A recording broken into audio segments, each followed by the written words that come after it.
Welcome, welcome, welcome back to Truth Quest. My name is Aaron Moriarity. I will be your host, and we're going on a quest for truth together.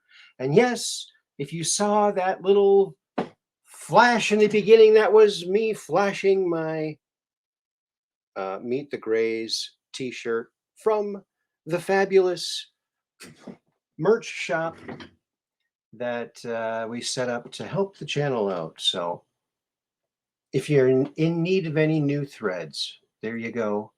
You can support the Andromeda's, what do they say, phenomenal new pop band.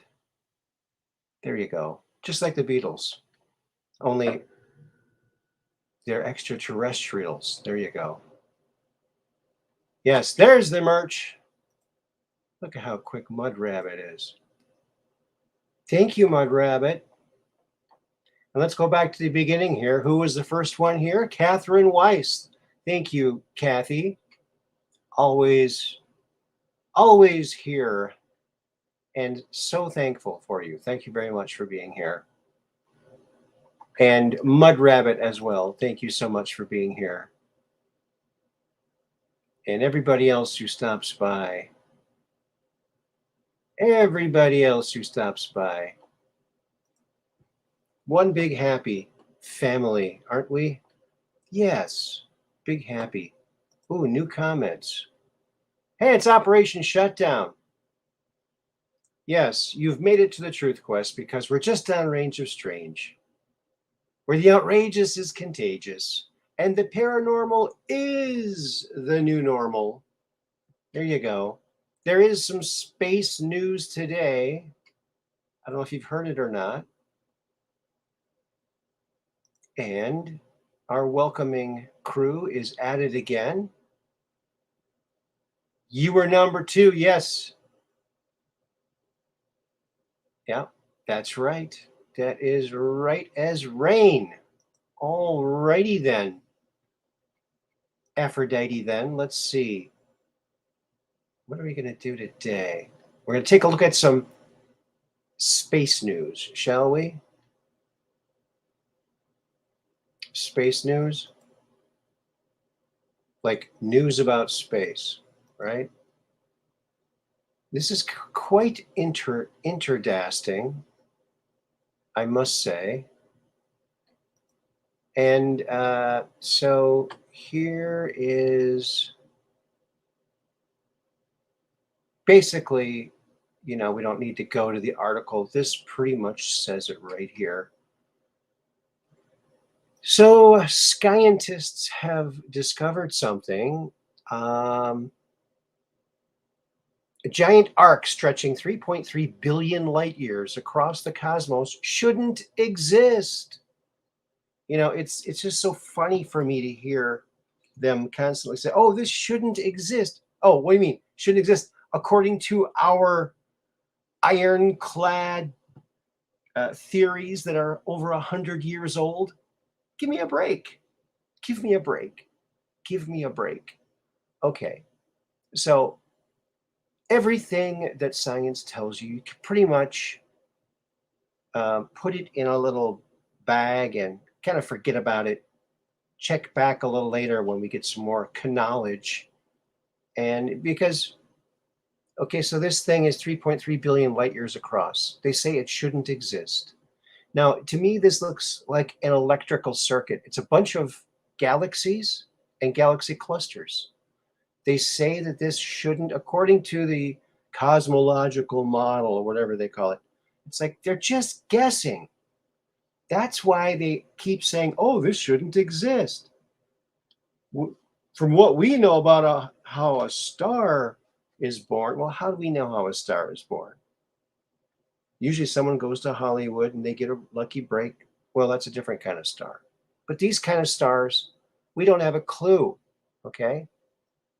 And as far as dark energy and dark matter, I just think that is dark matter and dark energy is simply just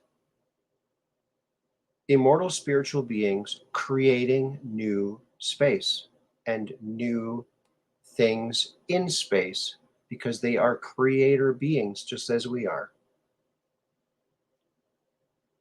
However, we are in these limiting bodies that limit what we can manifest, but we can manifest things, mostly by making them with our hands and are using our head. Yeah. Yeah, it does look like a mammogram, and it looks like something natural, something like blood vessels or electrical circuits or something like that, because it is a plasma electric universe. But they say, oh, this shouldn't exist because, oh, the universe is only 13 billion years old. Well, bull crap. Based on what? We're just barely starting to scratch the surface of knowing anything. There's no way that we can know really anything. We're still just peering out and being surprised by everything we see because it doesn't fit what we thought. Maybe we should gather more info before we come up with these cockamamie theories based on very little evidence. I mean, you could come up with wild theories, but doesn't make them true. So I think dark energy and dark matter are immortal spiritual beings creating things in space, like all of this stuff right here is being created. And I really don't believe the Big Bang theory, because this, if you go on to read the article, it states that objects like this blow a big hole in the theory of the Big Bang and everything's distributed evenly. There's no way everything's distributed evenly, especially over time. So I don't believe in the Big Bang. I think that is not true. It never rang true to me. I just think that we're just not there yet. We don't know. Just like doctors don't know what cholesterol is. Oh, now there's good cholesterol. Oh, no, it's bad and good. Oh, this, that helps it, but it does this. They just don't know. They don't know. We're learning. We're at the point where we're starting to learn. We need to ask the questions and we can learn more, but we're never going to understand the universe. We are just specks on the back of this little planet, like little fleas on a dog, little beings on a planet, zipping around in space. We're not going to be able to figure out these complex things that were created billions of years ago. Oh, we're looking back in time. No, you're just looking. It may be back in time because it takes a while for light to get here. But now here's another thing they discovered. Another thing they discovered is they discovered something coming through space at 5 times the speed of light. And they're all shocked. All these scientists, these scientists are shocked. Oh my God, it's faster than light. That's as fast as anything can go. No, it's not. No, it's not. I'm telling you that the things that the theories we come up with, some of them might have a little bit of truth to them, but there's no, I don't know. The whole particle physics thing, it's falling apart. It's falling apart. So we just don't know. We just don't know. Free range brain. Sad to hear that Andrew is not running for president. Well, it takes a lot of money to run for president, and look at how they've chewed up Donald Trump. If he didn't have he didn't have $2 billion of his own dollars to spend and to lose running, and the chutzpah that he's got to withstand the swamp in all of its rage. That doesn't mean that he's not going to be president someday. He may well be. I remember, if I'm remembering correctly, one of the last times he talked to Courtney Hunt, he asked him, so am I still going to be president? He goes, well, we think you might. He goes, you get close. We're not sure how, but you might. So they were not exactly sure how, but he gets close and he might. So I don't know what that is, but yeah.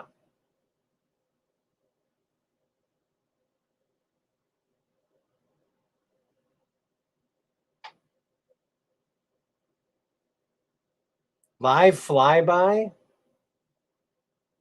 A comet. Oh, really? Oh, really now? Wow. I wonder if I can grab that. Huh. I wish I could. Maybe I got to do it this way. No, it's not going to let me. Darn it. No, it's not going to let me. Been streaming since April. Oh, okay.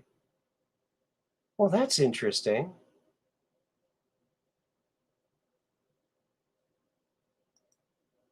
That's interesting.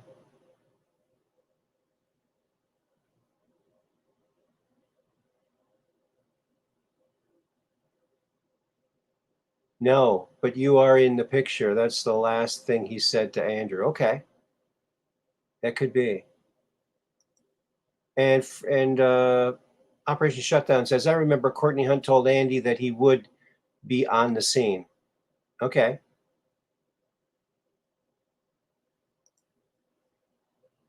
You know, we're so lucky that he came around. He's giving all these names. We know these names. I mean, it's pretty incredible if you think about it. And they knew he was going to be a whistleblower. So, wow. They could tell what was going to happen. So, yeah. Yeah, it's very interesting. So, yeah, it looks very natural, like blood vessels or nerves. You know, blood vessels and nerves look very similar to each other. And of course, nerves carry electricity, which, if it's a plasma-electric universe, this might be its own little bubble universe, you know, kind of like shielded from the outside stuff. Who knows? It looks like it might be some kind of giant moving shield of stuff, but it's made of billions of galaxies. So it's pretty cool looking object. It might look, you know, more conventional from a different angle. Who knows? Or maybe two colliding, like the straight line going through might be another galaxy kind of colliding with it. Who knows? Looks like a lit up sword. Yeah, it does, with that little hand shield, like a shield built into the sword. That'd be kind of cool, wouldn't it? Kind of heavy, but yeah, like a light shield, kind of like a lightsaber, but with a light shield too. That would be cool. Why not?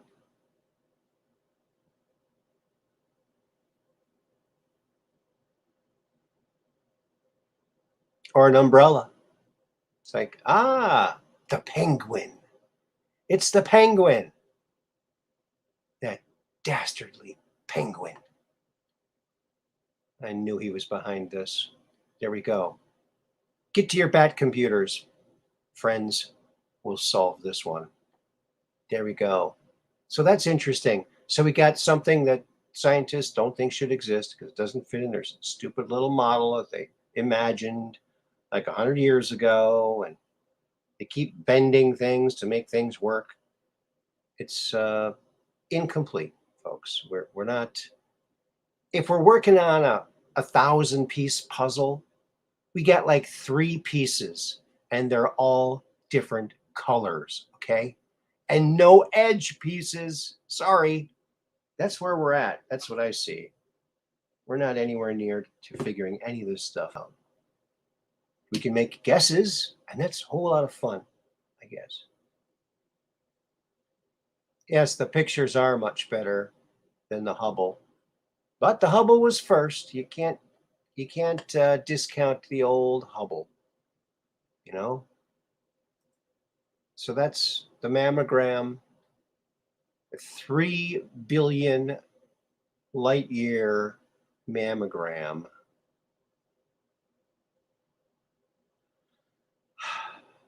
But I think it looks like a healthy, heavenly bosom, right? Maybe that's what it is. I think it looks like an umbrella. Who knows? Umbrella. Alrighty. I got my normal background because I wanted to show you all my shirt. And with that, with the green screen, I disappear and everyone thinks I'm magical for disappearing. It's just the green screen, okay? Just saying. So I thought that was very interesting. Space news. Space news, yes. And here's some more interesting space news. Now, here's this deal, right? Okay. So this is a little video of Io and Europa circling Jupiter. All right, so let's give this a little, I'm going to turn off the sound here. I'm just going to play this. Oops. And this is from Bobla Babasha. Look at that. Look at that. Isn't that interesting? Supposedly this is legit. I don't know. Do you think it looks legit? Well, let's watch that again. Can we watch it again? There it goes. Look at those things. Like the highlights of the eye there. Kind of cool, huh? Of course, Io, the one closer, is the most volcanic object that's ever been seen outside of Earth. So that's kind of cool, huh? There they go. They're cruising along, just whipping around the planet there. That's what they do. They love it. They love it.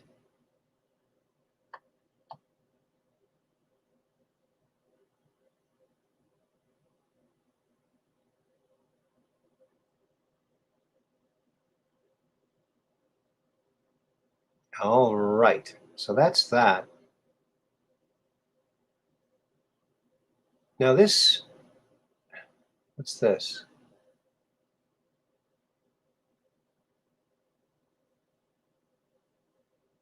Voyager moons. So yeah, there's all kinds of this kind of stuff up around. So yeah, I thought that was kind of interesting. Oops, where'd it go? There. Yeah, we'll watch it one more time. We'll watch him go across there. Very hypnotic. Very hypnotic. Let's see what people are saying. That's from New Horizons. Okay. On the way to Pluto. You got a little snapshot on the way. Or maybe from Cassini. I know they got something that's going around Jupiter. And so they got something out there. Could be from that. I don't know. Might be in the article. You never know. Oops, there it went. It's been memory hold already. It's gone. Now we'll never know. Oh well. We had a chance. Here we go. See how quick those things go? It's like an amazing discovery. It's gone. Where'd it go? He took it away. They wouldn't let us see it. Here's something I did. Check this out. It's a picture of the sun, and I did a little mirror image on it, and there it is. It's something else, that's for sure. So we're gonna go ahead and crop this baby. Oh, those things are kind of in the way.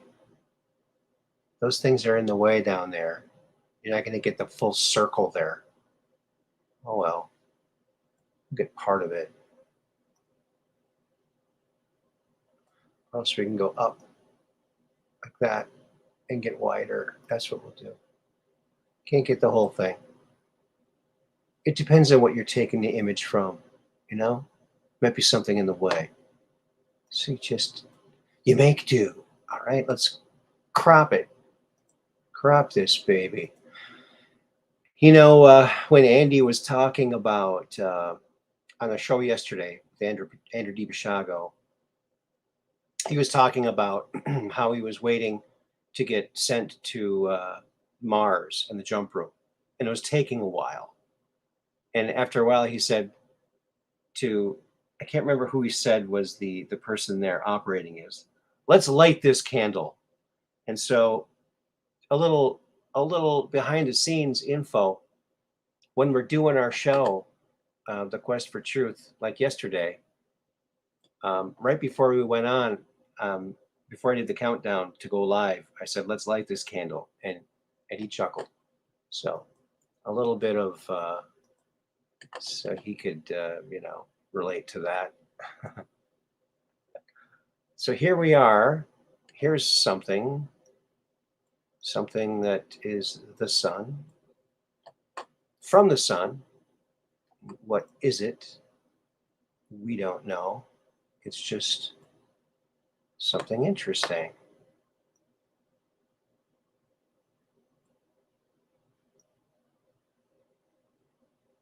We could try different things to bring out, looks like some kind of bird in the middle there, coming into a dark nest or something, or leaving a bright nest.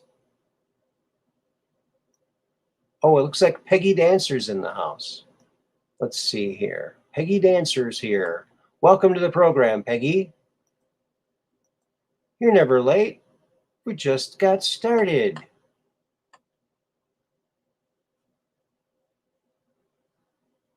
Well, we're glad that you're here. Yeah, only 21 minutes. It's just probably a dad joke and a half. That's about it. There you go. Yep. So that's an interesting one. An interesting mirror image, I would say. Angels. Peggy sees angels. Operation shutdowns, making Peggy feel at home. And Peggy Dancer sees angels. Yeah, you can kind of pick up on people's personalities and what they see in some of these images, right? Like a Rorschach. Very interesting. Very interesting. Shall we flip it? Flip it good. Let's see what we find now. Oh, wow. I think it completely changes the whole, almost looks like a reptilian now. Wow. Something dramatic, that's for sure. Something dramatic.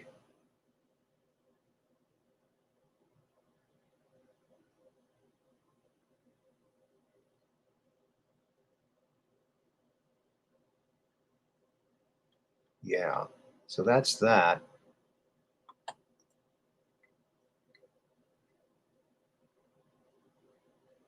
Something down here.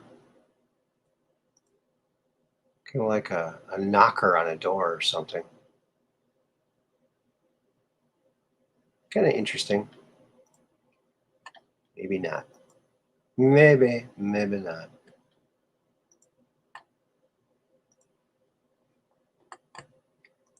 Yeah, boy, it sure was nice having Andy on yesterday.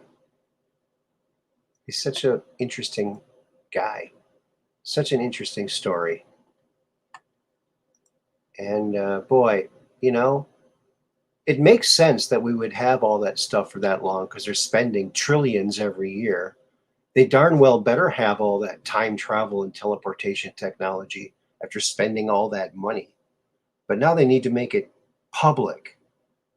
So, you might want to write your congressman or congresswoman, email them and say, hey, have you ever heard of this guy, Andrew Bishago? He was in DARPA's Project Pegasus with his father, and his father told him to tell the world about all these amazing discoveries because it could advance our civilization. One of them is Tesla Vortal teleportation, which has been in use at least since 1968. As far as Andrew is concerned, his first trip was in 1968 as a young boy. I think he was like 8 or 9. And so his dad wants this released, always did want it, but the military is not going to let it go. But if the public knows about it, it's too late. Just release it, put a lot of safety protocols onto it, and make it so we control it, not some other country. If some other country comes out with it first, then they control it. That wouldn't be good, So I think that we need to do that. So here's something else from a nebula. Big pink rabbit. A big pink rabbit. Well, I think that's a pretty good one. A big pink rabbit. One of these times I'm going to go into these files, to these images, and when I see something, I'm just going to like outline it and make the background different so you can see the image like very definitely without the background parts interfering or changing your perspective. So there's that. Now that one. Whoa.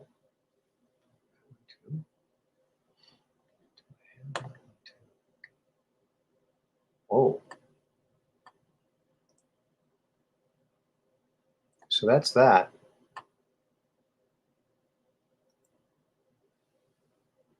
That is that. Oh, and on Monday, folks, we're going to have returning guest Jan Friedman talking about his twins project, Sri Lanka. Sri Lanka. Sri Lanka's very beautiful land with lots of very, very interesting ancient architecture. So it should be a good one on Monday. So there's example of a gentleman working towards, a better future for humanity by building stuff, by building things that we can build that'll help us survive. There you go. And Mud Rabbit. Oh, nice. I like Jan. Yeah, he's a very intelligent guy. A very peaceful gentleman with a really great idea. Not to replace the existing system, but to be an option for people. Hey, look over here. I guess it's kind of like the same idea as a retirement community. Okay, so okay, well, when people retire, some people go to those places like in Florida where they cruise around on golf carts, and it's like a little community, and it's built for that. Well, this is like that, but it's for the future, well, for everybody, I guess, that wants to do it, pitch in and be part of something futuristic. So I think that's a neat thing. Yes, he does have some super mellow vibes. You hit the nail right there on the head there, Mud Rabbit. Very, very good way to put it. Yeah. Yeah. Yeah, you can't be too upset when you're around Jan. He's a pretty calming guy, for sure. Yeah. So that'll be good. That'll be great. And so he's done the US, Europe, and then now Sri Lanka. Sri Lanka. Sri Lanka.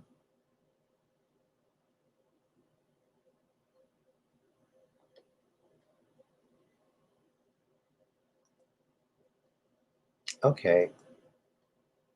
I'm not sure if I showed this one. It just looks like a flower, doesn't it? Space flower. Kind of pretty. Kind of pretty.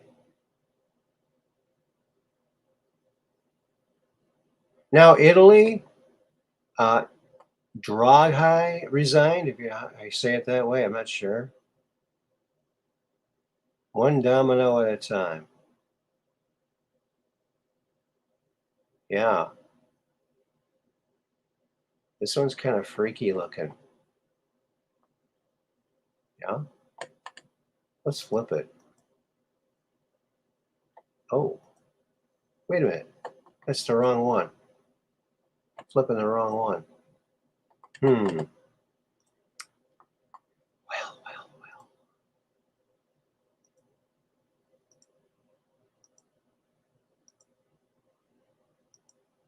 Oh, it's not there. Wonder where it went. I wonder where that thing went. Is that it right there? Nova 2.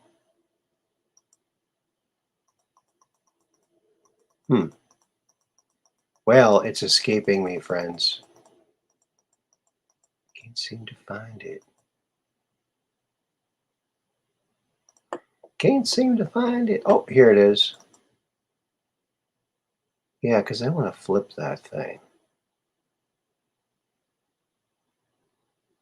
Is that it? There it is. Flip it good.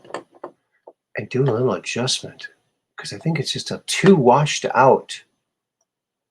A little bit too washed out looking.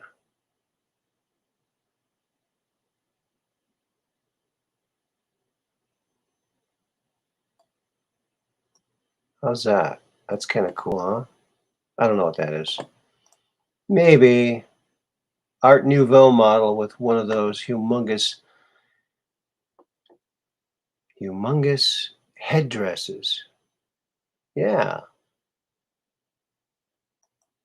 I guess it does. Now it's a moth.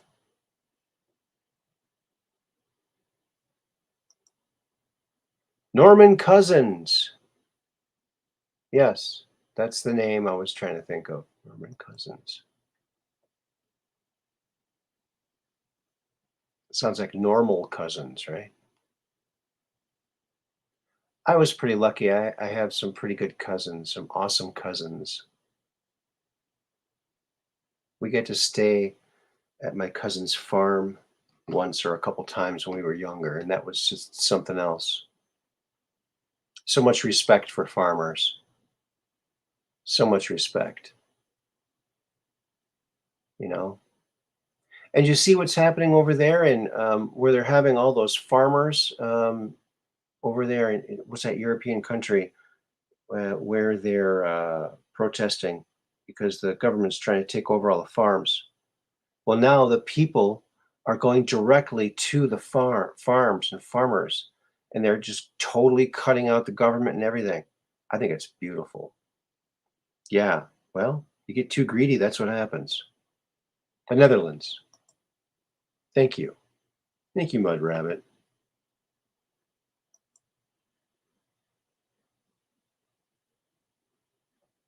You have farm cousins too?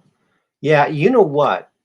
And my cousins, the Martins, up there in Pillager, Minnesota. Um, the thing about farmers, if they're like your family, you know 'em, they got the best corn. Okay, the corn they eat is like really, really, really, really, really good. It's like not like the normal corn you get at the store. At least that was my experience at the Martin farm. Boy, that corn was just so delicious. You can't even imagine how good it was.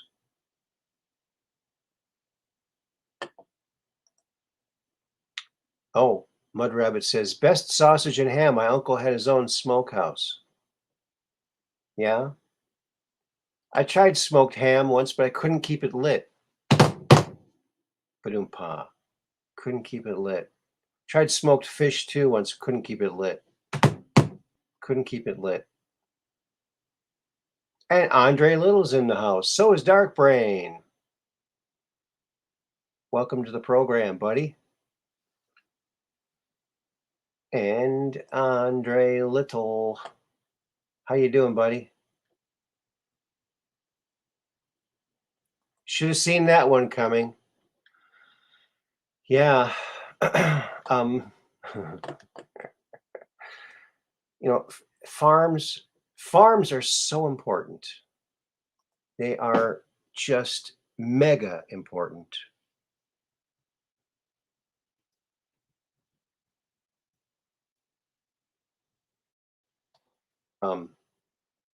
And when things happen, you know, they change laws, it really affects farmers. So they, you know, I think they should have like uh, talk to the farmers first if they're going to change a farm law, right? If they're going to change a law that's going to affect farmers, then they should consult them first. I just think it's rude that they'd go ahead and make all these laws that don't benefit them, only possibly hurt them. Yeah, it's just, I don't know. So I think farmers are very important. We need to, and I'm not talking about factory farms. I'm talking about family owned farms. And some of those are factory farms, right? Some of them are. And I tell you,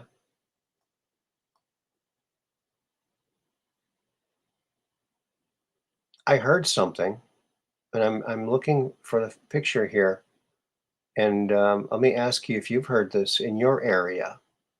Maybe it's a local law. I hope it's not nationwide. I think because I think it would be devastating, especially at this time,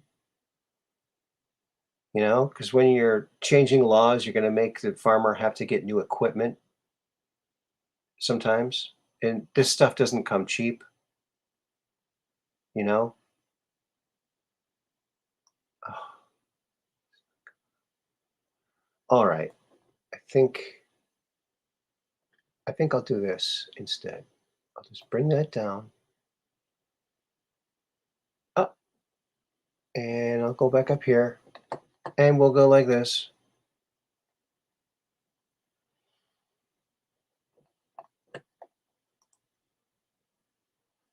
So tell me if you have seen this in your area too. Maybe we can figure this out and how we can, you know, combat this.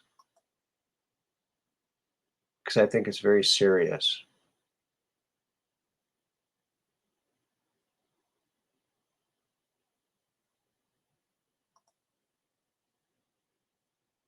Very serious. I think we're froze up. Hello, Mad Pogue. You didn't miss much. You didn't miss much.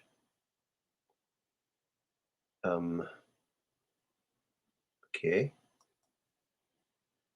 Trying to make this work here. Oh, I think I can do something over here.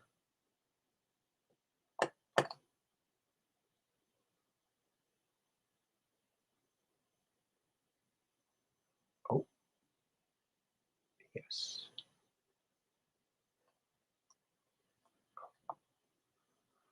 Okay. I'm sorry this is taking so long, folks. We have some technical difficulties here. Again. Let's see. Is it normalizing yet? I don't think so. Oh, here we go. Maybe it's going to. Let's see. Oh, you missed the live stream, Andre? That's okay. It's there in the archives. But I would watch it as quick as you can because, they did take down one of my shows. Episode 199. It's gone. It's on my Rumble channel if you want to see it.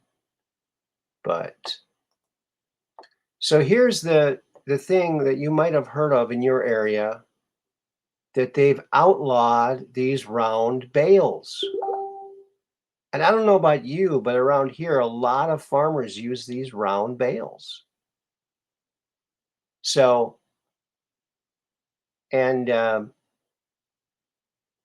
so people are trying to figure out why they would outlaw these. Is it because, they might roll down a hill and run over somebody? Maybe that's why. And then I did some more digging and I found out the real reason why they outlawed these round bales. And that's because the cows weren't getting a square meal. What a big buildup for such a little joke. I apologize. But there you go. There's your round bale joke. Now, when you see the round bale, you're driving, hey, see those round bales? I heard they made those illegal. Oh, really? Yeah, cows weren't getting a square meal. Ba-doom-pa. There you go. There's your dad joke of the evening. Your dad joke. not in your area, no. The dad joke lawmakers haven't made it there yet. They should change some laws just as a joke. I think that'd be kind of funny. DJ, dad joke, dad joke, dad joke. He saw it coming, mad poke. Thank goodness for the slight delay. he can't alert everybody, so I can still get the punchline in. Oh yeah, there you go.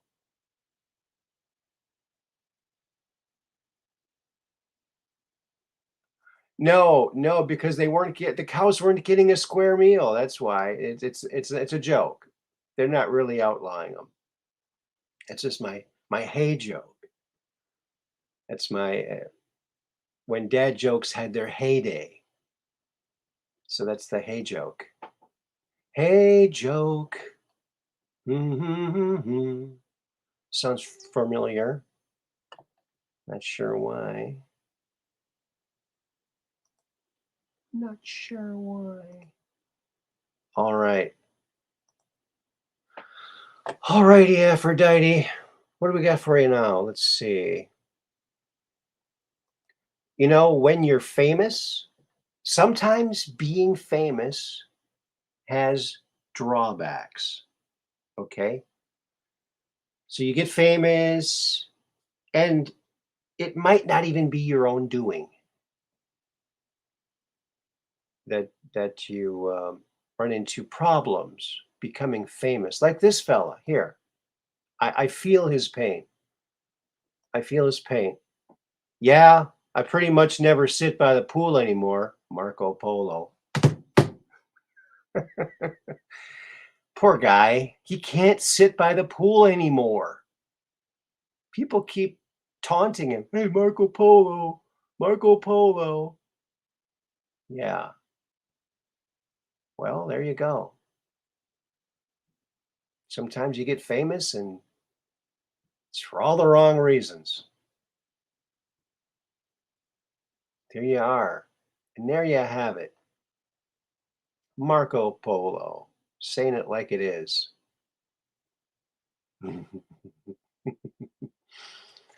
I think I laugh the most at these, but that's okay. It's all right. It's quite all right.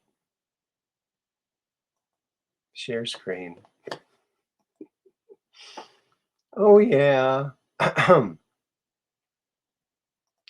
So here's a good one.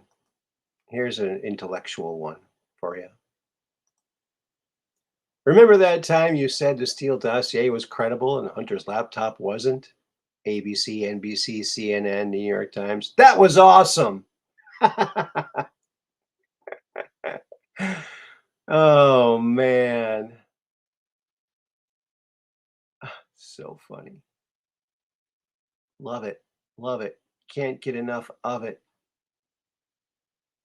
Oh, and I want to thank everyone who's in the chat. I can see you all there in the chat. And let me check. I forgot to open my lurker app. Let me click it over here. Oh, look at all the lurkers. Oh my goodness. We got more lurkers than we got people in the chat. Hi, lurkers. We can see you. We got the lurker app.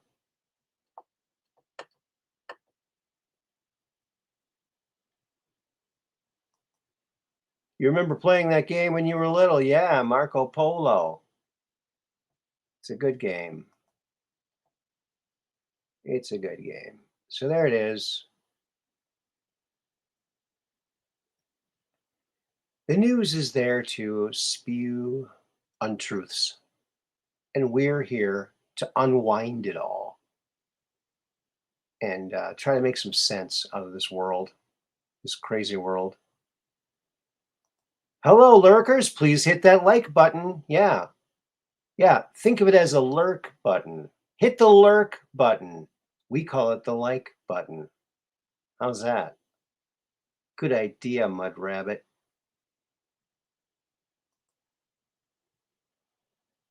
Yeah, that's a good little meme, I would say. So we we had Andrew yesterday on a rare Thursday night show. We're having him again on the 21st for another rare Thursday night show. And it's going to be where he is going to present 10 items of hearsay evidence that proves his case and 10 actual admissible evidences, because he's a lawyer, so he knows all this, what's admissible, what's hearsay, what he's going to explain all of it. And I really don't think anybody is doubting his story. I mean, he's got such a mountain of evidence with people who've been in the projects with him. I mean, that's pretty good. You don't get any better than that. Plus all the names and the dates and the stuff that he gives. So there you go. But I also want to stress that if you ask questions, make it about his experience. Like, oh, when you were using the plasma confinement, like when you were going from Dr. Sterling Colgate's facility using plasma confinement when you went back to Gettysburg, what did it smell like? Because he said he walked into like all this gas, this pink and blue blobs of floating radioactive plasma. And when he walked into that part of the chamber, the confined chamber where all these radioactive plasma was, a wormhole opened up under his feet and he was violently wormholed to that past event. But, I keep forgetting to ask him things like, did it have a certain smell? Was there like a pungent odor while you were doing that, or anything that could give a clue as to more of the technical aspects of that method of time travel? And that one is amazing because when the radioactive plasma wears off, you just simply disappear from that past event and reappear in the lab.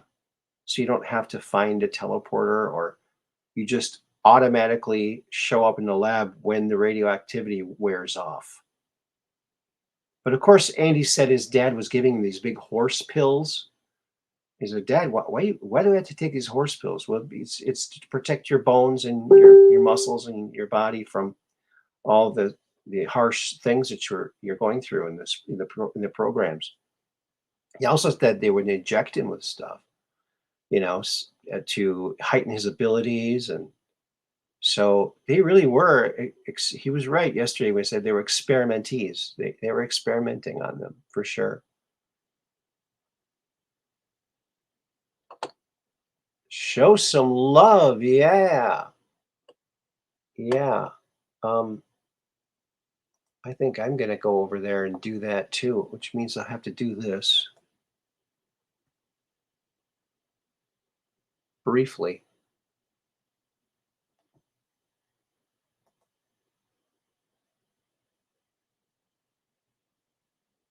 Okay. I think that's it. I think that's it.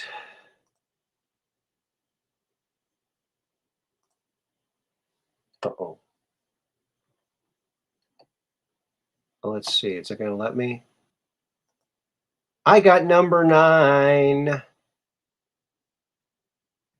Number 9 is me.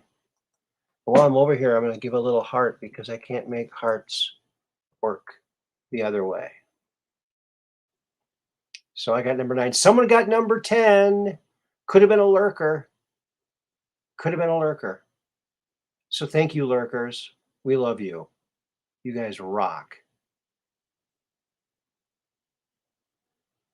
And Mary Magdalene Mendoza is here. Welcome to the program.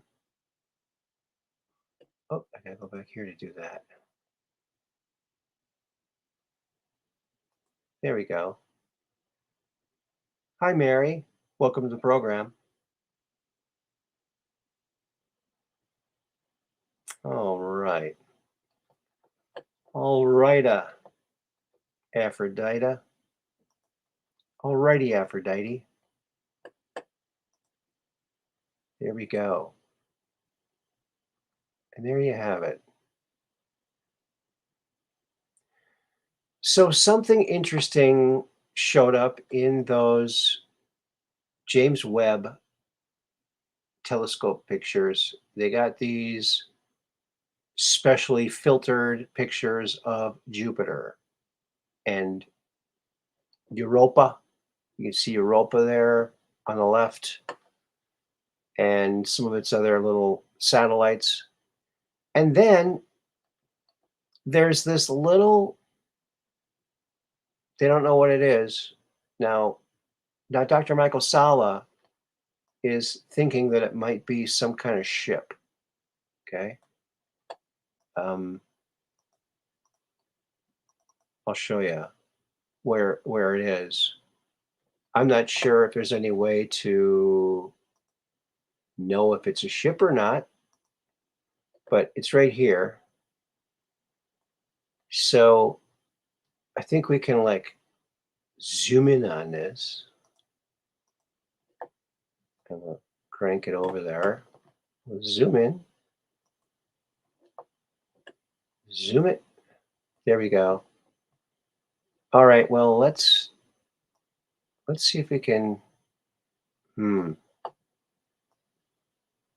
think we're going to be able to get much detail out of it. But it does look intriguing.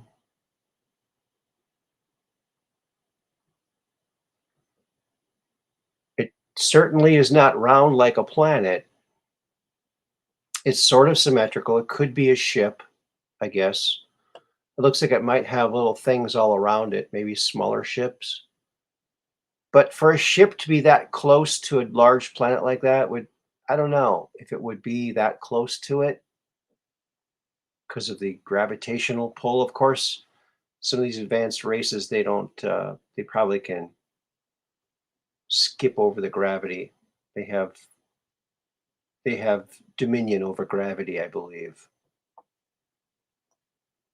or control of it, whatever you want to say. So that's an anomaly. We don't know what that is, right? It's interesting. It's very large, whatever it is. Could it be just like something on the lens? I don't think so. So it's something there. Now, these aren't your typical pictures of Jupiter either. There's some sort of filter that's supposed to like show, I don't know what the composition is or whatever. So it's not like a portrait. So this thing showed up. Now it doesn't show up over here. See? It is not over here. Oops. So you see the ring. Okay, now Jupiter has a ring. So here it is over here. Goes over here. It's very thin. You can see the ring there. And so this would be like right there. But I don't see it. Do you? Let's see if we can parse it out. I don't think so. So it shows up in one part of that image, but not in the other part. How interesting. Let's try increasing the darks. It you know what? It actually should be like over here. Like right here. Maybe it moved. Because I don't see a planet down here, like this planet here. It's not over here. This planet here is the same spot. So I'm a little confused. You can sort of see this spot here over here.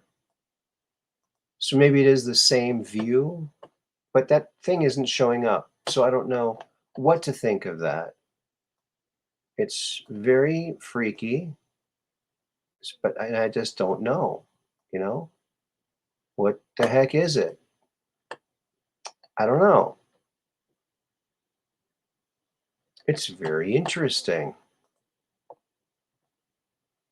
Very interesting indeed. So we'll zip that back to normal. Let's take all the color out. How's that look? Still shows up in the one, but not in the other. Or it looks smaller in the other one. No, it's not there. Isn't that weird? Well, that might give prove that it was moving.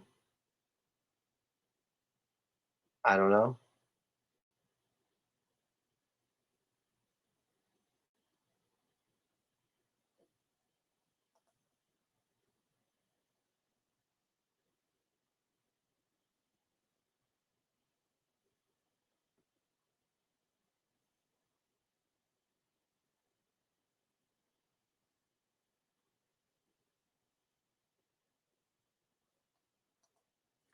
Yeah, but why would they care about hiding an asteroid or small moon? It seems to be a new visitor. Could be. It's a mystery, that's for sure.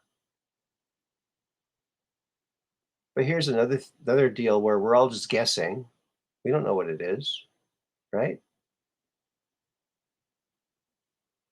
I'd like it to be some sort of ship, but for people to say, oh, they know what kind of ship it is, what it's there for, what it's going to do, I don't know about all that. That's a little pie in the sky. Some of these people getting messages, well, are they really getting messages? Or, are they making stuff up? Or do they have a ventriloquist friend that's pranking them? You don't know. Just don't know.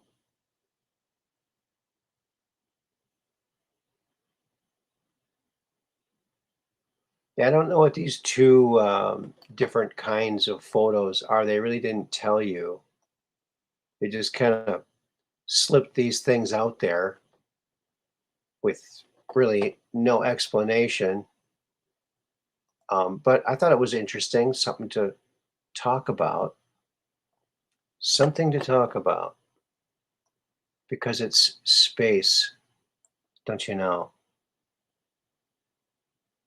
Like the dot of the center star. Okay. But it's got brightness around it too, though. Oh, yeah. It's not on the other one. You're right. Okay. So everything black on the right picture is not there. Good point. Good point, Dexter. Right?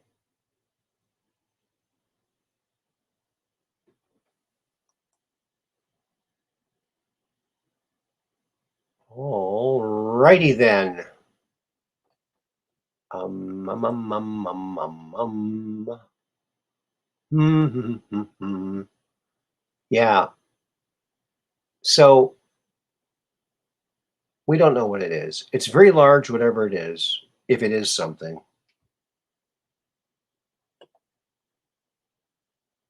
So, but we just don't know what the heck it is.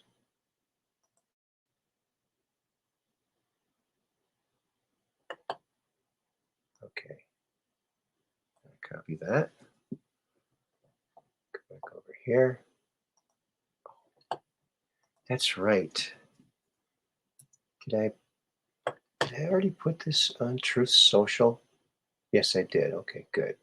Oh, yeah, I certainly did. So we're out there on Truth Social too. It is from the light overload. You think the darkness is from the light overload?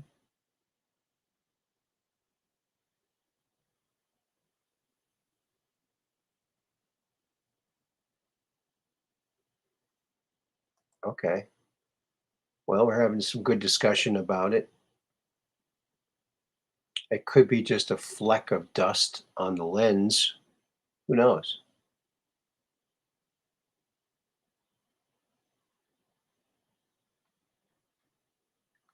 Yeah, they're two snaps, looks like of the same image, but just showing different aspects. Like, okay, let's do the infrared filter. Okay, now let's do the X-ray filter, or whatever kind of filters they're using.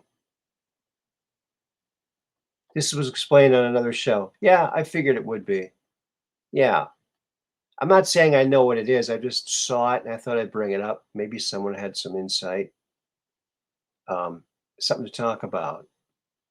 Cosmic fly in the lens. That's what I say. That's what I think it is. Yeah, of course. It's a robotic fly that was engineered and designed by the Russian space station to go up there and do this just to make us wonder. I think that's probably pretty accurate. Or maybe it was Chinese. They're pretty active out there in space. They could make a space fly, I bet. Let's see who can make a space fly.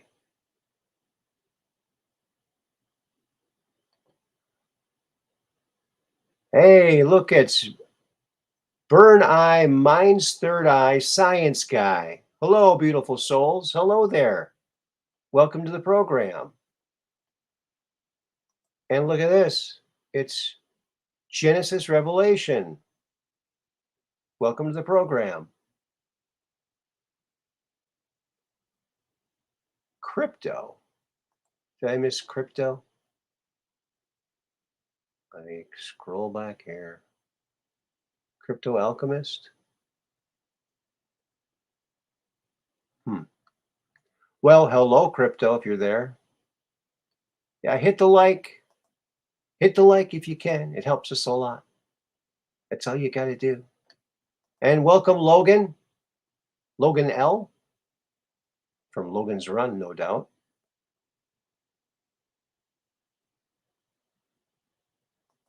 And there's our super friendly mods, making everyone feel nice and cozy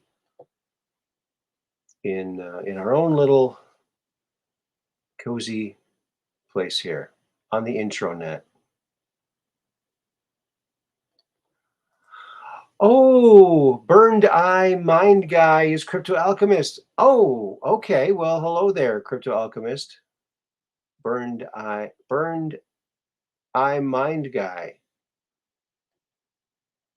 It's kind of like Bill Nye, the science guy. But he wasn't really a scientist, was he? Passing around the cocoa. Howdy, Logan. Alrighty, Aphrodite. Well,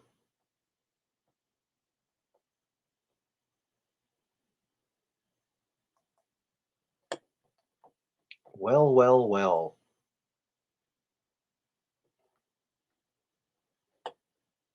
Here's a mighty cool picture I saw today, and I think it's pretty darn cool. It's a picture of the sun, the majestic sun, and I don't know how long we're going to be doing this show tonight.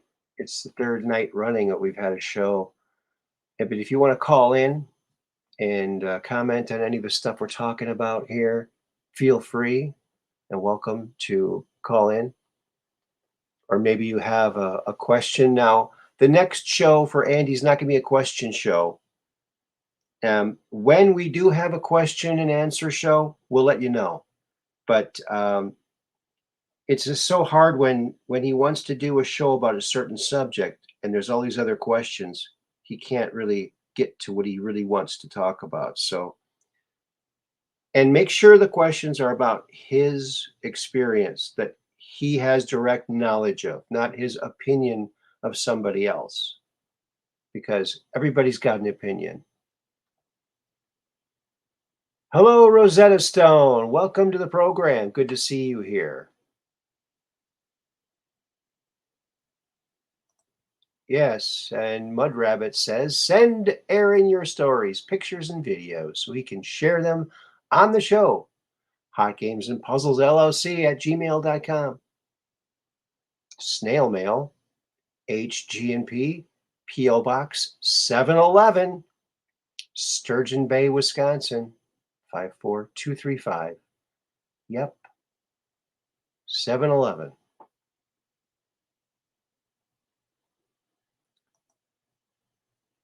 And Logan says, really enjoying the shows with Andy.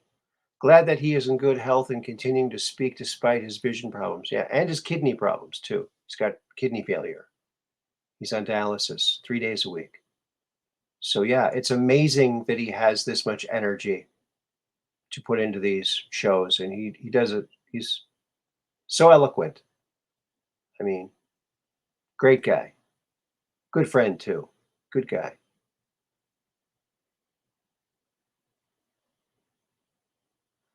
Yeah. So here's the electric sun. That's why we have magnetic storms, because it's plasma electricity, magnetism. The whole universe is all connected by these thin electromagnetic filaments, according to Corey Good. And boy, it sure seems like it's probable. Probable. I just think that our science has a long ways to go. There are some people who are, chipping away at some of these long held dogmas, like Suspicious Observers. Watch him on YouTube. He does a breakdown. He talks about the electric universe. He's very knowledgeable, and he really backs up what Corey was saying. So it's not outlandish. It's it's very cool. Very cool indeed. Yes, and the link is in. Mud Rabbit put the link to call in down there, so feel free to call in if you want. We'll talk about some of this stuff. Yeah, some of this stuff. Where is that? Hmm.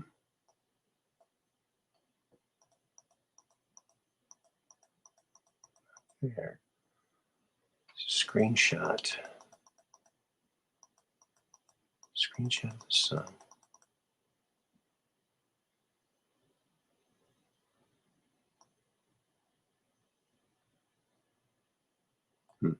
Well,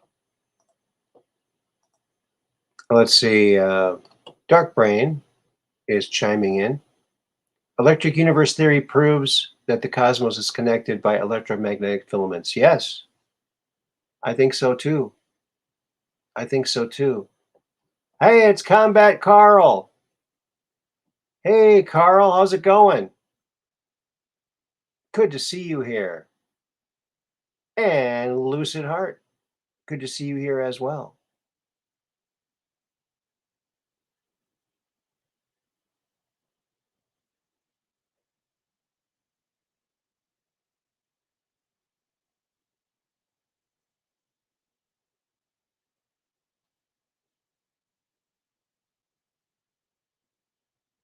in the toroidal field. Proves everything's connected.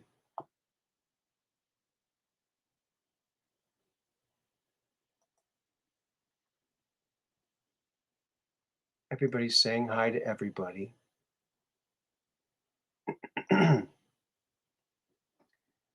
Yeah, it's good to hear from you too, buddy.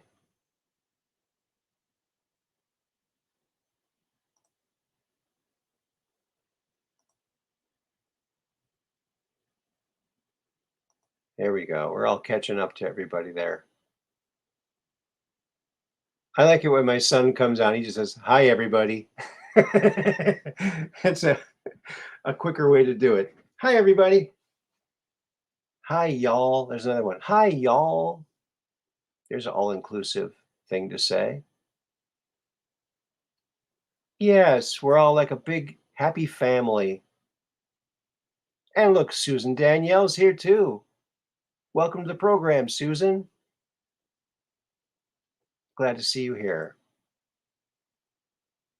We're all having a good time. We're all having a good time here.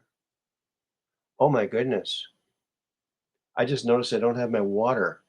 This is like the first time I've ever done my show without my water. I'm going to run and get it, okay? Do you mind? You can watch the changing screen behind me.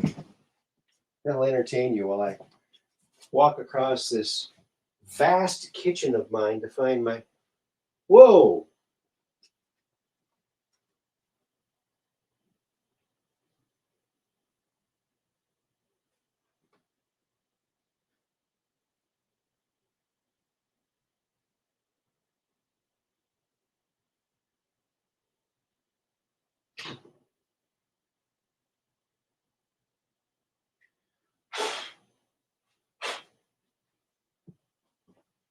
Oh, need more water. Oh, my cup wasn't even where it was supposed to be. See, I was in a hurry today. Should have taken my time. Here we go. Should have taken my time. And we're back. Sorry about that, folks. Oh, lordy, lordy, look who's 40. Go grab water. Yeah, it's a necessity, I'm telling you. Totally. Nothing like a nice drink of water. I had coffee earlier. I'm drinking too much coffee. I'm trying to cut down a little bit. And the reason that I know that I'm drinking too much coffee is the other day I cut myself and coffee came out. So too much coffee. And while I was running to get the my cup of water, I grabbed this Canadian goose that my mother carved years ago. She, of course, is a fabulous wildlife carver and painter. She makes these exquisite pieces. Now this one is rather simple in the carving and simple, kind of stylized. I really kind of like it. See, there's the Wooden Bird Factory from 1985. That's when this one was done. Canada Goose. There she is. That's her Marge Moriarty. That's her signature. So there you go. Very nice. And she has made bigger ones of these. And she's got like a big one, like a full-size one at her house. And when the little grandkids come, they can scoot around on it. It's kind of like a kid-sized scoot around thing. It was kind of fun. Kind of fun. Looks like we have our old buddy Combat Carl is in the house. How you doing? I'm tired. I've been working all night. Yeah? Yeah, installing dishwashers and replacing outlets and chasing chickens down. Wow. Had a fox break into the hen house last night and ate 4 of my babies. So all the babies are freaked out, and now they're roosting in trees. Got 4 in the front yard, 3 in the backyard, and 1 on my deck, just outside the window. So, Well, maybe that's good. Now you'll have to like be under them with a basket trying to catch the eggs as they fall. Right? well, it's just for tonight. Just for tonight. Just get them up there. The fox can't make it up there, I bet. I don't know, man. Then they can climb trees, even though they're a dog. They can climb trees. Really? Really? Well, I mean, these birds aren't 30 feet off the ground. They're only maybe 8. They're just out of my reach.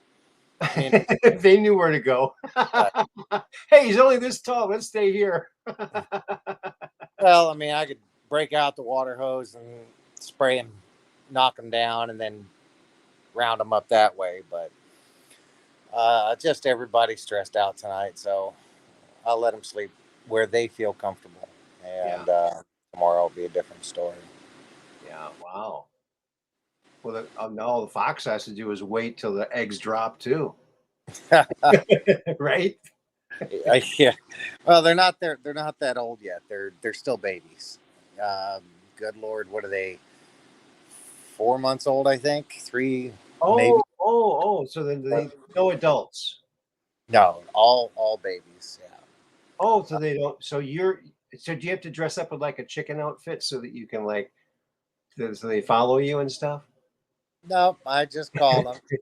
and what's funny is, I used to have turkeys, so I'd go around and go turk, turk, turk, turk, turk, turk, turk, and everybody would come, chickens and turkeys.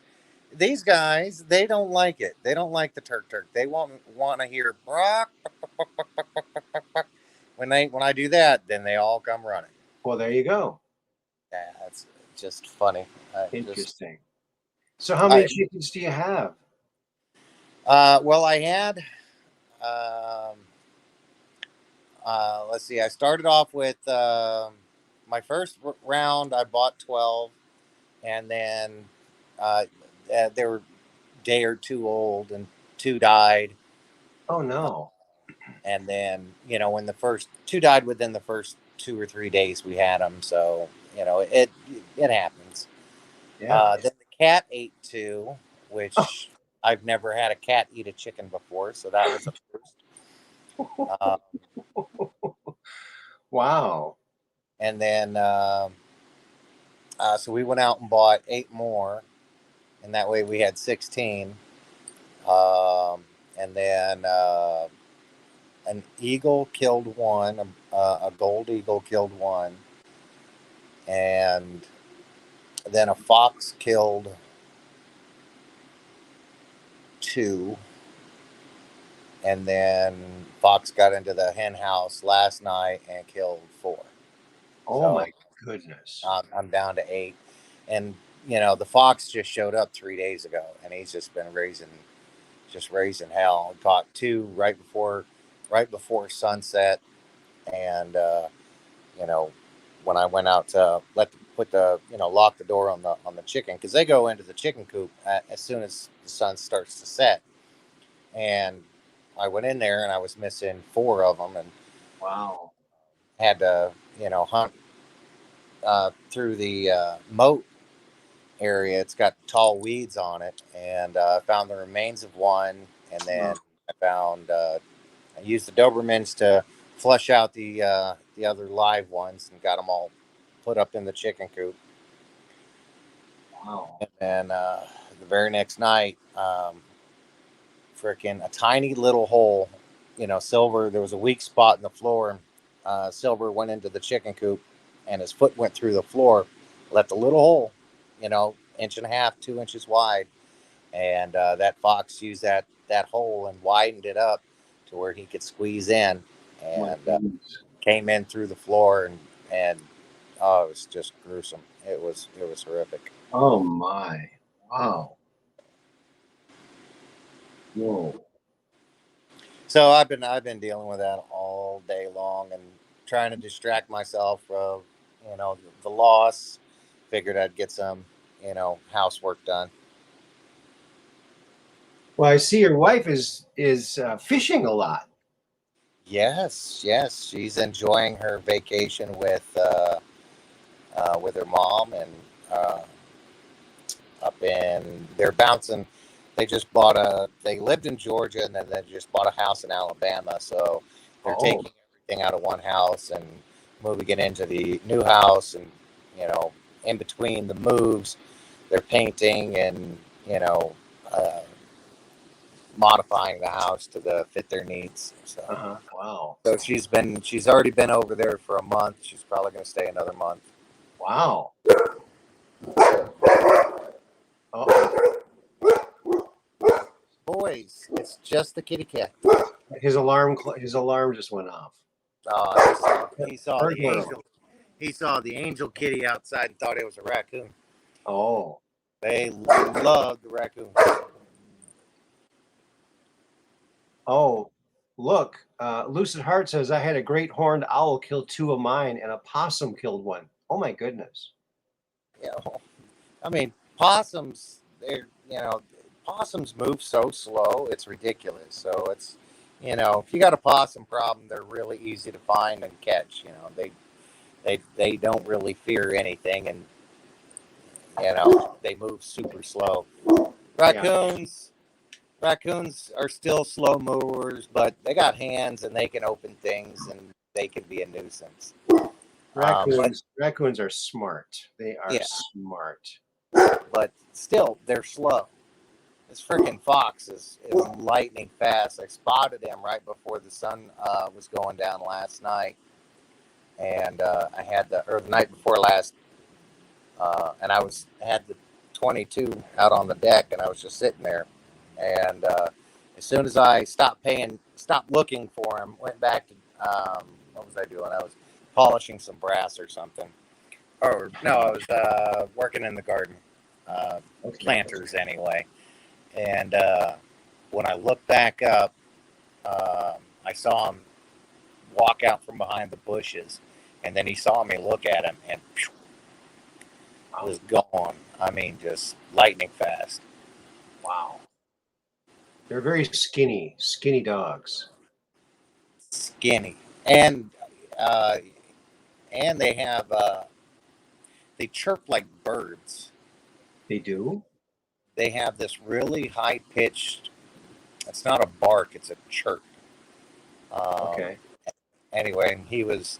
I after I lost the 2, I knew I had a fox in the So before I got the 22, I was out working in the planter, moving plants around, and I heard him in the tree lines, and it sounded, it has a high pitch like a bird, but it's, like it chirp, chirp, chirp, chirp, chirp, chirp, chirp, chirp, chirp, Wow. chirp, chirp. That really, really high pitch. As soon as I heard that, I went in and got the 22, and not even 20 minutes later, he stuck his head out. So I knew it was him. But I did not expect him to go through that hole in the floor, man. That was bizarre. Wow. Yeah. You must have been hungry. Well, coyotes. In California, everybody, their coyote problems were severe. Overpopulation, and the packs were actually quite large. I've heard stories of coyotes ripping the bumper off of a car, trying to get to either a young child or a dog in the car. Oh my. I've heard stories of coyotes jumping 6-foot tall fences, snatching people's dogs off the leash, that's chained in the backyard. They're very, very strong and very much a nuisance. Those are the foxes. Foxes. Well, yeah, I mean, those are coyotes. Foxes, Coyotes. Yeah, foxes are unique. And I really haven't had a lot of experience with them. This is my first time I've ever lost a bird to a fox. So my mom, she had to deal with them, and she actually got to catch one. She was gardening, and freaking he was getting ready to get into the chicken coop, stood on the feed. Stop it! I am talking. Knock it off. Oh, anytime I start talking, they wanna jump in the conversation. What? Right. Kick you in the butt. Kisses. Anyway, so he fell into the feed bin because the lid wasn't on. It was only halfway on, and she ran over and put the lid on it. Put the lid on it. Caught the fox, and she loved that story. she Wow. she told her husband at the time to, hey, go feed the chickens. I got something else to do. He walked over there, opened the lid on the chicken on the feed thing, and this fox jumped up out at him, screeching and hollering. Oh my goodness! It was hilarious. That must have been freaky. Oh my goodness! Oh my goodness! But anyway, I just wanted to call in, say hi, and just tell everybody that I love you, and I'm not always in the chat. I am busy, but I do watch and listen in the background. So I'm not ghost. Thanks for listening. Did you see our yesterday's story, our show with Andrew? Oh, unfortunately not. I had I passed out at like 7:00 last night. As soon as the sun set, I put the birds up and passed out, so I didn't get to catch it. Now I was gonna watch the replay tonight, but I actually caught you live, so this is better. There you go. Yeah, it's much better to hear from you, buddy. Good to see you here. And yeah. So from the size of the fish your wife is catching, I don't think she's going to be able to bring very many back with her. They're not that big. Yeah. She actually caught yesterday? She caught one that was almost 3 pounds. So they're getting a little bit bigger.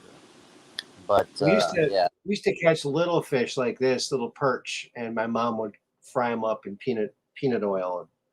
They're not very much to eat, but they were very good, And we've had perch fries many times as a kid, and you cook them until they're brittle, and that way the bones just crunch.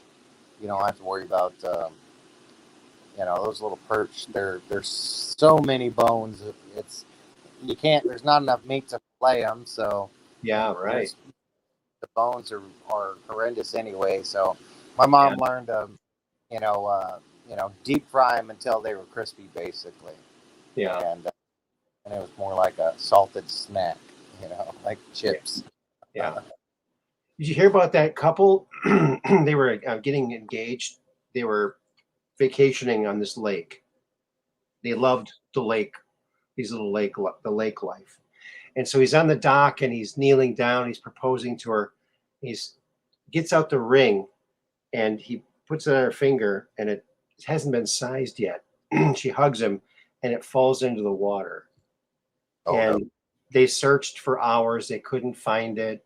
She's just devastated. They said, well, you know what? Let's just go to dinner. They went to dinner at the clubhouse, and they were serving, fresh fish that they caught that day. And you'll never guess what they found in that fish. Well, it couldn't have been. You never guess what they found. What did they find? Bones.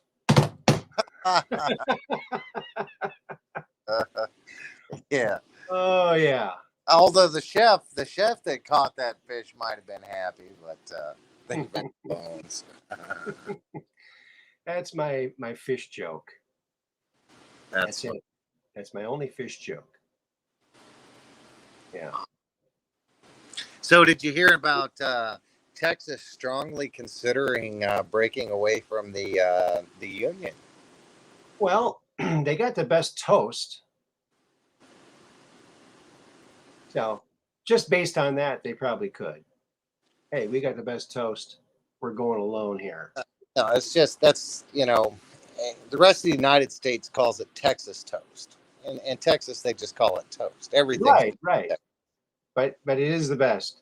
But absolutely. I think that's just they're just throwing that out there. I think they've done it before.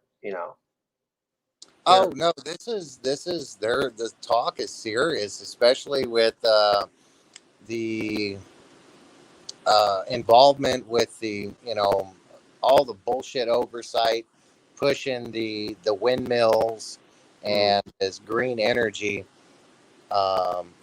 Last year with it, they had the freeze come in, and Yeah. there wasn't enough energy for people to run their heaters or anything, and a lot of people. I mean, it hit us. I was in Southwest Louisiana, and the freeze hit us really hard. Wow. Um, So, and now they're talking about, oh, well, we had power shortages during the heat of the summer. And they're like, look, we can just, get rid of the EPA, get rid of the federal oversight, get rid of this green new energy, just secede from the nation. We will have an abundance of energy. We won't have all the bullshit regulations. Yeah. And we'll be fine. And, Texas is, the largest state in the United States. Um, it's extremely self-sufficient. So, And they got resources. They got natural resources like all that Texas toast. They can mine that for years. Oh, they got Texas toast. They got cattle, the Longhorns. I mean, have you seen the size of the horns on their cattle down there? Now, oh yeah, they got Longhorns. Yeah, those are long. Yeah. They don't call them Longhorns for nothing. Just like Long Island. If you ever walked it, it's a long island. So, but I would be, oh man, if Texas seceded from the nation, you would see a chain reaction nationwide. Every state, all the Republican states would secede, and to be honest, I think it would be an interesting way to something out of left field, something nobody really expected. All the states secede, and then then we form we'd be separate states for the first time since the founding of our nation. Yeah. And and that's a civil war. That's we have brother fighting brother. Are we going to let that just be for naught? I mean, I don't know. It's the United States. I think we should keep it together. The Civil War was created and caused by the same crap that we're dealing with today. I mean, we held the country together, which I think is an important thing to do. I mean, so the enemies that created the Civil War are the enemies that are destroying the nation today. They haven't changed. They're the same people. Well, but for the first time ever, they're being exposed. True. Yeah. And they're being dealt with ever so slowly. Come on, Durham. Let's get going. Oh yeah. Well, I mean, like here's the biggest problem with this Great Awakening and everything. Now, we've already been warned, but to expose their plan, once enough people globally, or at least in the United States, become aware of their corruption, they're going to try to create such a massive disaster that everybody will forget about their corruption and their crimes. And, the nation will focus on this new disaster. Right. And not focus on who caused the disaster. Right. Because they're used to directing it, but they're not going to be able to direct the narrative any longer. I mean, you look at all the legacy news, no one's watching it. Nope.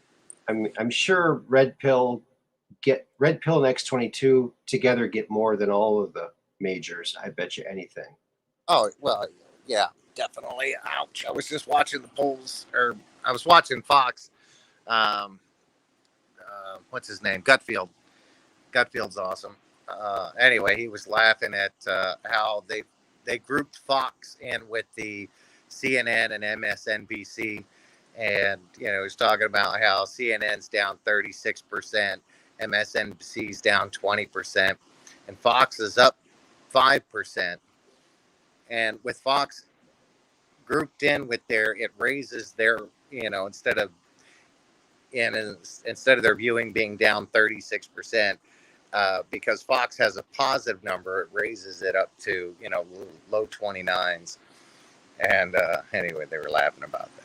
I thought that was funny. Yeah, but I mean, they're getting a couple 100,000 viewers. I went to the chiropractor yesterday and got to talk to a few locals, and most, some people are aware of what's going on. Other people haven't seen the news in years. They've just given up on it. So. That's sad. That's sad.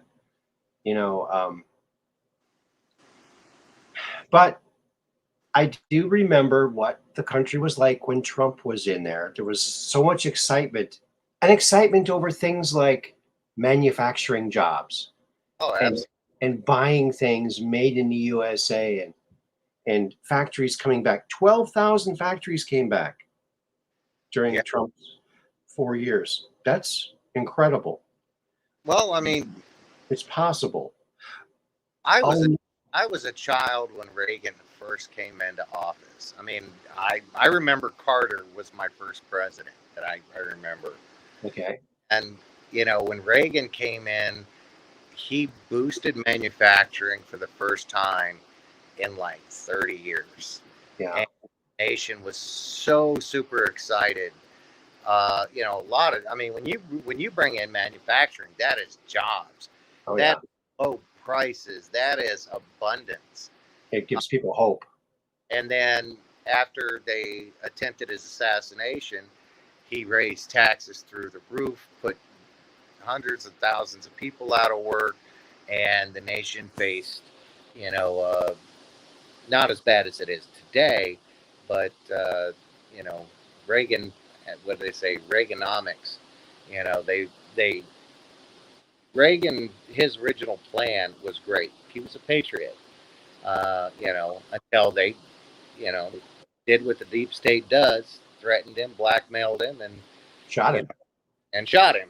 And, he's like, all right, fine, I'll play along. I'd like to live. So, and then, America felt the pain from Reagan.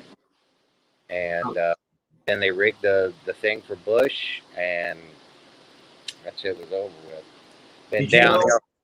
Did you ever hear what Reagan did secretly? I've heard Reagan. Okay, you'd have to explain more. Okay. Well, he did a number of things secretly. One of the things he did that I found out about in recent years was when he was briefed. I think he was the last president that was briefed on the actual situation of the secret space program. When he found out about that, he was a little bit shocked and outraged that it was not representative of all nations. So he went to all of the other nations that weren't involved in the secret space program and offered them a little outpost and to be part of the secret space program so that a portion of their population would be included in the doomsday, what if this happens, let's have a backup plan for humanity. So all they had to do was pledge a certain percentage of their GDP, and they would get this advanced technology and help with a little base and little projects like that. So I thought that was incredible. And they also had to keep it secret. They couldn't tell the public. Yeah. Oh, man, there's so much, this whole disclosure thing cracks me up because the more we dig, the more we learn, the more we realize how much is hidden. And as you red pill yourself slowly, it takes a mental toll. It takes a physical toll on you. And you have time to adjust to each new revelation that you come across. I don't know how these people are going to handle it that haven't been aware of any of the truth.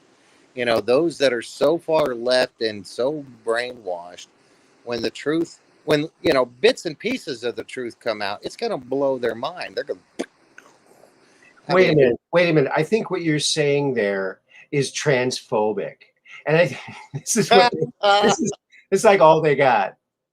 Oh, you're seeming racist in the way you're framing that. These people, they have nothing. They're so crazy. They're just. they are batshit crazy. I mean, you know, I think people can handle aliens. I really do. They Yeah, can handle yeah. zombies, but they can't handle. I was in the grocery store and I mentioned that Ulysses S. Grant, was our nation's biggest traitor. And this guy got so pissed off. He says, "Man, I'm from the North. You can fuck off, brother. You don't disrespect, our Confederate uh, general." And I'm like, motherfucker, that was 200 years ago. What the hell are you pissed off about? I mean, he just couldn't handle that somebody would talk bad about a politician, a former U.S. president. Mhm. How is he going to handle Obama? Right. And oh god, that's Hey, did you see my shirt? Check this out. oh, that's cool. It's like the Beatles, but it's the Greys. That is cool. Have you seen some of the? Well, they're not really grays, but they're brown. They look similar to the gray, but they have a brown complexion. That is cool. I like it. That's a cool shirt. Thanks. It was actually Andy's idea, Oh, okay. but I thought it was a good idea, so I thought, well, I'm gonna make that. Hey, That- it works. yeah. It works. Although now, I mean, now you're going to have to do, one of each species on there. I mean, well, at least 5 different species on there, And because they've got quite a few actual footage of like the grays, the browns. Um, what was that? They don't have any of the. I would love to see one of the insectoids. The ones yeah, with triangle shaped faces with the giant bug eyes. praying mantis. Yeah. Speaking And of praying mantis, I have some praying mantises here. Let me see if I still have them up here. And yeah, here they are. They're very unusual. I've never seen them like this before. Maybe you have. They look like a leaf. Isn't that cool? wow. Those are I've praying. never seen mantises look like that. There's a lot of insects that look like leaves and different parts Right. of plants. And I think that's because they originated from plants. I think that's where we get insects from. And I think that because of what someone that was flipping through a book at Billy Meyer's place over there in Switzerland from photographs that he took aboard this craft. He was taken to these other planets, maybe to early Earth. But one of the pictures was a picture of a plant with eyes. It had like an insect head. And they explained, the Plagiarian explained to Billy, they said, this is the way that insects are developed. First, the plants are developed, and then they create a part of themselves that detaches and goes out into nature and brings things back and has a symbiotic relationship with that plant going forward. So, Well, that's a cool theory, but I mean, mantises, they're carnivorous. You know, mhm, so yeah, they're using that camouflage, so their prey sure. comes up to them, and they Hmm. don't have to go hunt their prey. Right. I Uh, understand. You're right. And it's camouflage, but they're so similar. And if you look at the cells of a plant, like if you look at the cell of a plant and the cell of an animal, the plant cell is kind of rectangular shaped, but the human or the animal cell is kind of round or oval shaped. But an insect is closer to the plant shape than it is to the animal shape. So I think there might be some way to verify it. Well, I mean, we're all connected.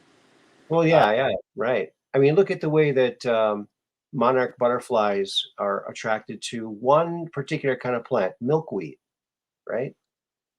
If you have well, milkweed, you'll have. actually, a more fascinating one is they were doing a study with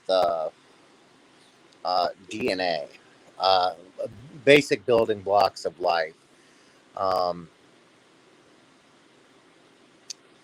so they did is they took water, and we know water has memory in it, Mhm. and they put it in a sterile environment, and nothing nothing happened.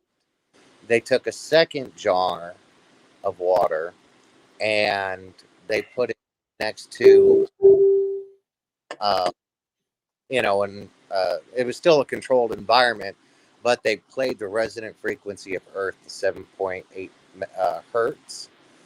And as soon as that resonant frequency hit that water, it started creating DNA. Wow.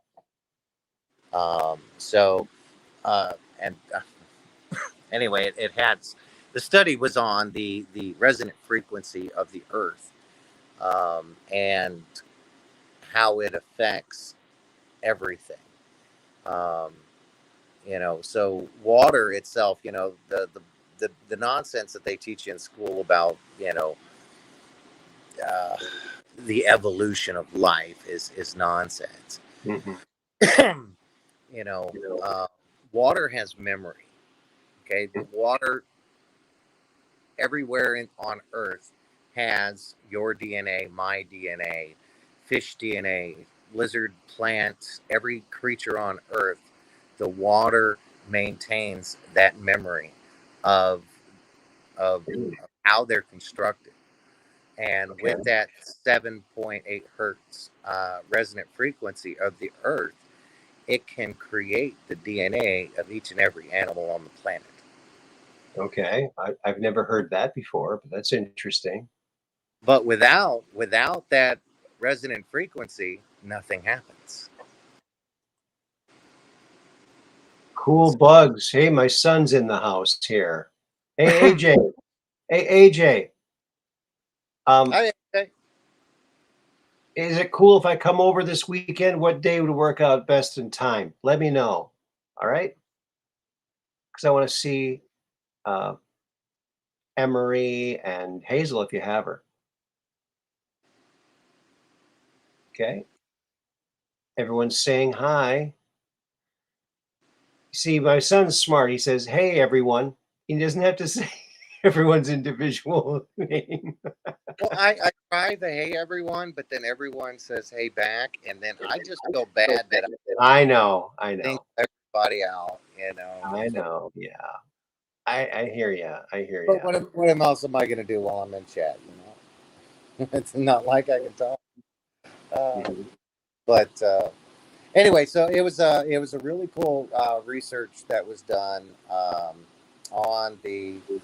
It was just the Earth's resonant frequency. Um, once the original scientist who discovered it discovered, he was giving a lecture, and they were talking about how do you calculate the resonant frequency of the Earth. They figured it out. He wrote a small report on it, and it sat on a shelf. I think two or three papers published it, and then it was almost 20 years later.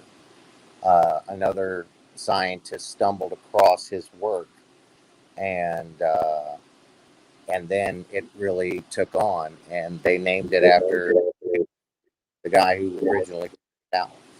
And that's how we know the Schumann resonance. Anyway, he was going into these others experiments with water, the memory of water, and without the resonant frequency, and water with the resonant frequency. And once the water was exposed to the resonant frequency, it's building DNA. And anyway, it was a fascinating article. Interesting. Yeah, But on a side note, yeah, that the January 6th committee that arrested that 69-year-old lady, that was just, I mean, just heartbreaking. Miss Cancer was talking about it in the chat. I was so irritated when I saw that. There's a lot of bad things happening right now, and but I think people had to see this, as bad as it is for some people. And what, three of those guys committed suicide already. And we're taking a hit on our side. Some of our warriors have left us recently, and not a good thing. No. I mean, it's it just shows you how pathetic their side is. They will, they intentionally release, rapists, murderers, violent, nasty, disgusting people, and then put innocent people behind bars. Of course they do. That's because they're Satanists, and Satanists subvert anything that's natural. If it's exactly the opposite of the way it should be, that's what they do, so that this is their plan. But more people are realizing that. You mentioned a possum earlier, or someone mentioned a possum. Here, I took this picture today of the big possum head I'm working on for the Awesome Possum book. So he's got a long ways to go yet, but he's getting there. Did you make him out of foam? Yeah, it's that gap filling foam. That's cool. Well, first I made the buck out of 2 pieces of board like this, with the front silhouette and the side silhouette. Then I put clumps of crumpled up newspaper in there, and then I use the foam stuff to build around it, because I'm going to, when it's done, all smooth and everything, I'm going to fiberglass over it.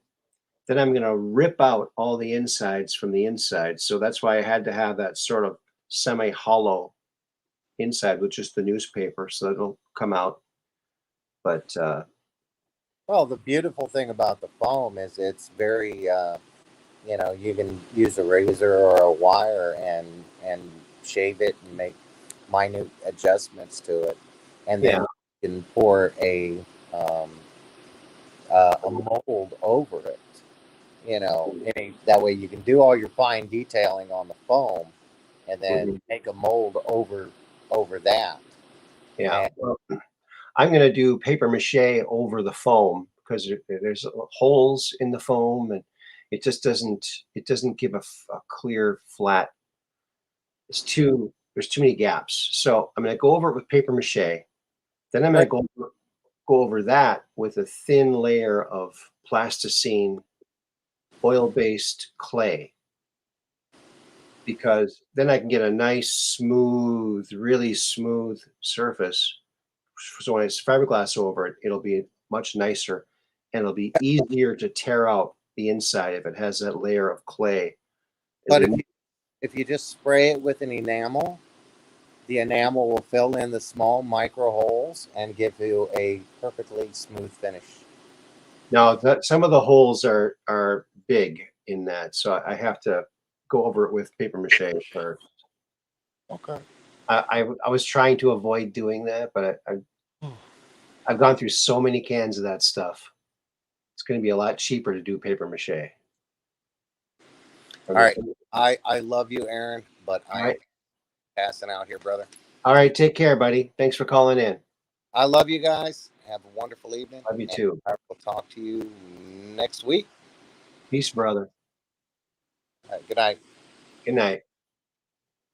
All right, friends.